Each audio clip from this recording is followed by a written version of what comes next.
ঝরঝরে সিমুই বানিয়ে নিলাম একদম কম উপাদানে ও কম সময়ে। বিশেষ করে সমস্ত কিছুই রান্নাঘরে সকলেরই থাকে, এই রকম কয়টা উপাদান দিয়ে আমি ঝরঝরে সিমুই বানিয়ে নিলাম। যখন মন চাইবে সিমুইটা থাকলেই বানিয়ে নিতে পারবে। প্রথমে কড়াইতে 2 চামচ ভালো গাওয়া ঘি দিয়ে তাতে 10-12টার মতন কাজু ও কিশমিশ দিয়ে ডিমে আছে নাড়তে নাড়তেই 2 প্যাকেট সিমুই দিয়ে দিলাম। নাড়াচাড়া করতে করতে মিষ্টির স্বাদের ব্যালেন্স ঠিক রাখার জন্য অল্প পরিমাণ মতন লবণ দিয়ে দিলাম।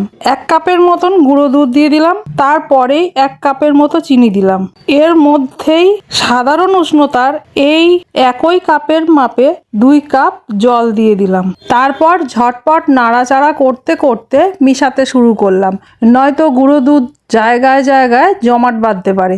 এর মধ্যে 4-5টা ছোট এলাচ একটু ফাটিয়ে দিয়ে দিলাম। তারপর পরই মিনিট 2-এর মতো ঢেকে রাখলাম। আমি পুরো সিমুই রেসিপিটা ধিমে আঁচে বানিয়েছি। 2 মিনিট বাদে ঢাকা খুলেই নাড়তে নাড়তে শুকনো শুকনো হয়ে গেলেই 2টো কাঁটা চামচের সাহায্যে দলা দলা বিষয়টাকে ছাড়া ছাড়া করতে শুরু করে দিলাম। একটু ঠান্ডা হতেই নামিয়ে নিলাম। দেখো কত সুন্দর ঝরঝরে হয়ে গেল। আমি অবশ্য এই প্রথম এতটা পারফেক্টভাবে বানাতে পারলাম। অনেকবার ব্যর্থতার পর এত সুন্দর করে ঝরঝরে সিমুই আমি বানাতে পারলাম। তোমরা বন্ধুরা বানিয়ে দেখতে পারো।